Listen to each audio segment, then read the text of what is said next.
Hello, my name is Kristen Prelip, and I'm the Public Information Officer and Communications Manager for the Orange County Health Department. Welcome to the 8th episode of Public Health Chat. In each episode, we will meet some of the wonderful people who work in public health and will explore a variety of topics.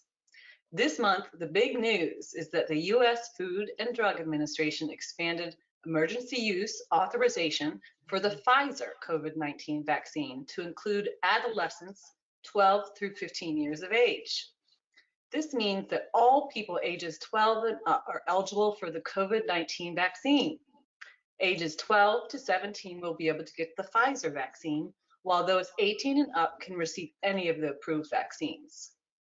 Today, we will discuss how to get a COVID-19 vaccine.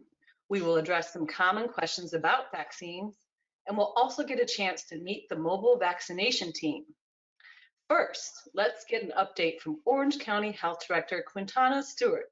Quintana, welcome. If you would, please give us a COVID-19 update for Orange County, North Carolina. Sure. So as of today, Orange County has a total of 8,534 lab-confirmed COVID-19 cases. Sadly, we've also had a total of 101 deaths related to COVID. However, I'm happy to report that we have had no new deaths since we recorded the Public Health Chat series last month. Our case count in Orange County is fairly stable at the moment. We're averaging about 6 to 7 new cases each day. Our vaccination efforts continue to be top priority for the department.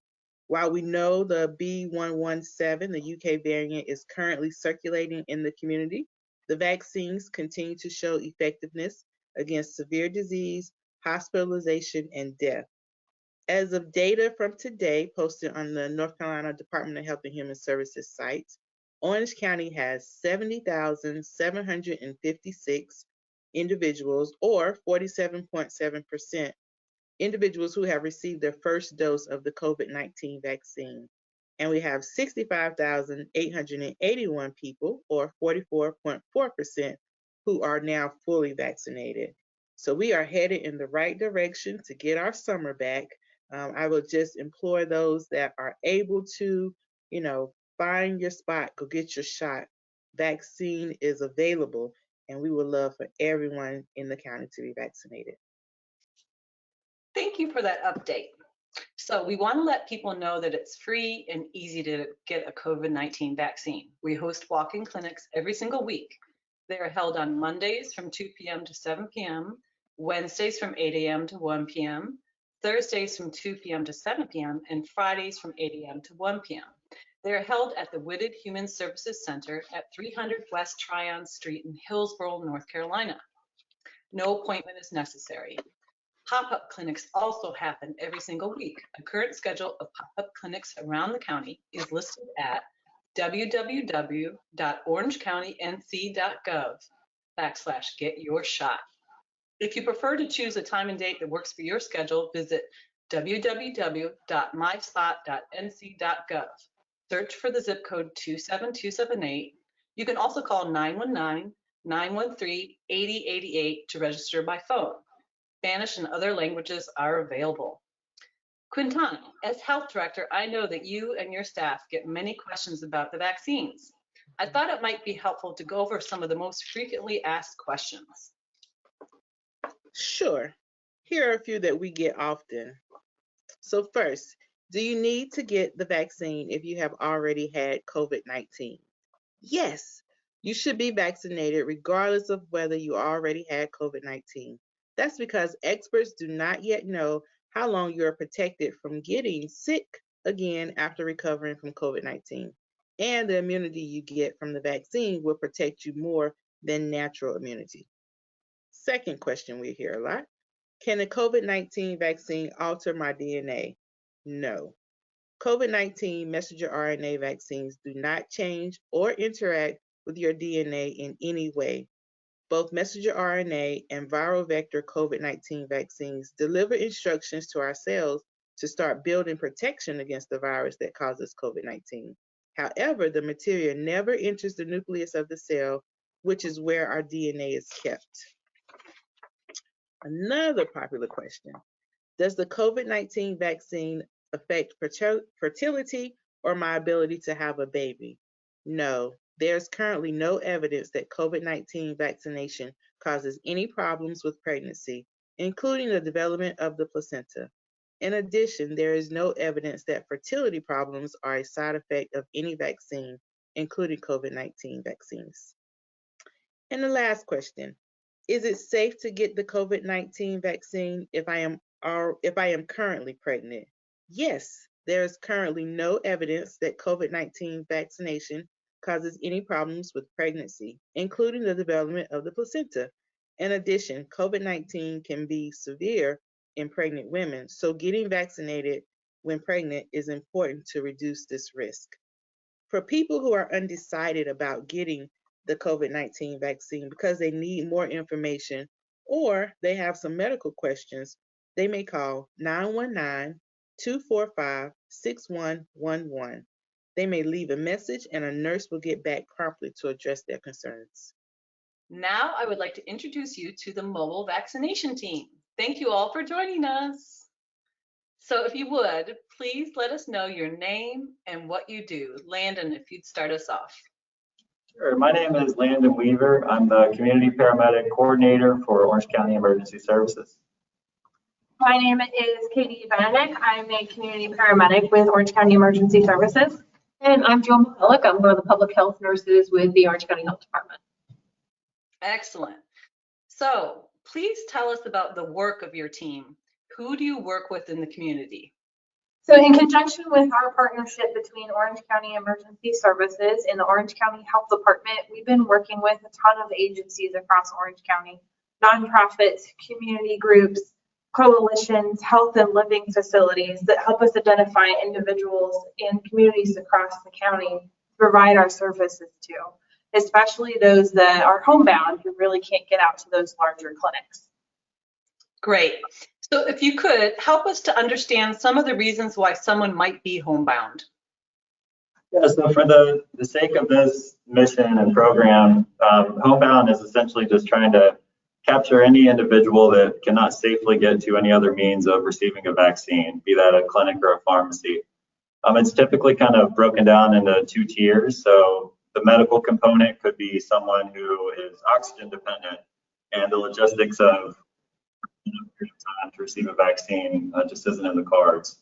Or on the physical side of things, someone who is bedbound and unable to make that trip or afford that trip. But those are just kind of two examples. In reality, all we're essentially trying to do is identify folks who are unable to safely get to a vaccination clinic or any other means of receiving a vaccine and be able to go into their home and give them a vaccine in a safe environment. We think this is such an important thing because it kind of whittles down to the core of our values as the community paramedic program, and obviously public health values of recognizing folks who have kind of fallen in between the cracks in regards to healthcare and putting something together to address their needs and give them access to the medical care that they need. Great, thank you. So I would love to hear some stories from the field. Tell us about some of the people you have worked with during the pandemic and how they felt about being vaccinated. I think one of the greatest privileges of working with the mobile team is being invited into people's homes. And the visitation that, it goes both ways. Where they're visiting them, some of these folks, if they are, homebound as defined by Landon, they may not have had really friends and family around them in months. And so, I go back to a visit that Katie and I made to an older woman, and she had an iPad sitting on the table beside her chair. She had this nice, comfortable recliner. And she even pointed to it and she said, "This is how I talk to my daughter and my grandkids." And she was around 90, and so she's told, her great grandkids too. And she said, "Man, it's so nice to have people in my apartment again." Because while I'm able to talk to my family through the iPad, I want to see them in person again. And so she said they've been afraid to come and visit me because they wanted to protect my health. And so now that I'm getting vaccinated and they've already been vaccinated, most of them, I can see them again in just a couple of weeks. And just being, I think, that beacon of hope in that the pandemic is finally, at some point going to wind down and friends and families can get together again. I think it's just been one of the most wonderful aspects of working with the mobile team. And, and actually another one just popped in my brain is Katie and I were visiting a woman, and her daughter, she wanted her daughter to come and visit, and her daughter had dropped off a brand new pink purse. And she, it was hanging on the door of her closet, and she was in her hospital bed in her room. And she said, Katie, hand me my purse. I have to show this to you. And so she's holding it up. She's pulling out the pouch that's inside that also came with all of these wonderful, colorful cosmetics, and just going through them all. And she's saying, my daughter is going to be able to come over soon, and she's going to be able to do my makeup for me. And just the excitement of knowing that visitation is about to commence again has just been so uplifting, I think, for me personally. And then, Landon, actually, we were talking this morning as we were, coming together with stories for this chat, and Landon had one that I thought was especially uplifting. So, all three of us went out to an individual's home a couple of weeks ago. It was one of the few times that I've been able to participate. And the gentleman was bedridden. And what we came to discover later on in communicating with him and his family was that early on, when there was access to vaccination throughout the county, they were exploring options to go out to a clinic and receive vaccine.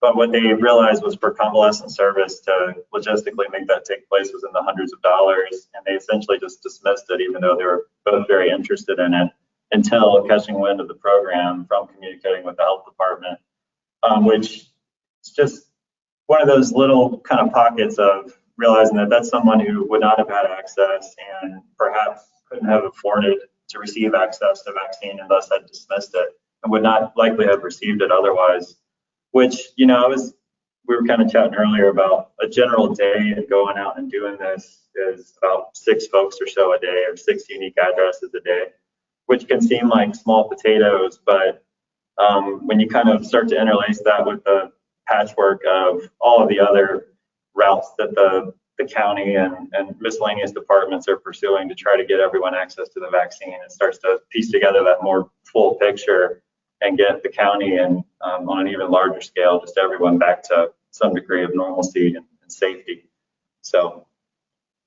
Yeah, and one of the greatest things that we've experienced with some of our homebound individuals is just, family members that they meet and other people that come in and out of their home regularly. A lot of these individuals, they have health services that come to their house. These health services haven't been able to provide a vaccine for them either. And when they hear about our capabilities, they reach out to us. Hey, how can I get my other clients in your county vaccinated just like you? How can I tell my family about this? I have a home, or my uncle or my grandmother is homebound too. How do we do this? And we're able to tell them we have a process now. We have a way for you to send it directly to us. And so, like, if you know anybody who needs a vaccine, you can send it to us. There's a link. It sends us a referral. It's called bit.ly/mobilevax, which is our vaccine link. It sends us all of the information that we'll need so that we can get them vaccinated. Wow. Well, thank you all so much for all your hard work and for participating in this public health chat today. Stay safe and healthy, everyone. Bye-bye. Thanks. Bye. Thanks, Kristen. You're welcome.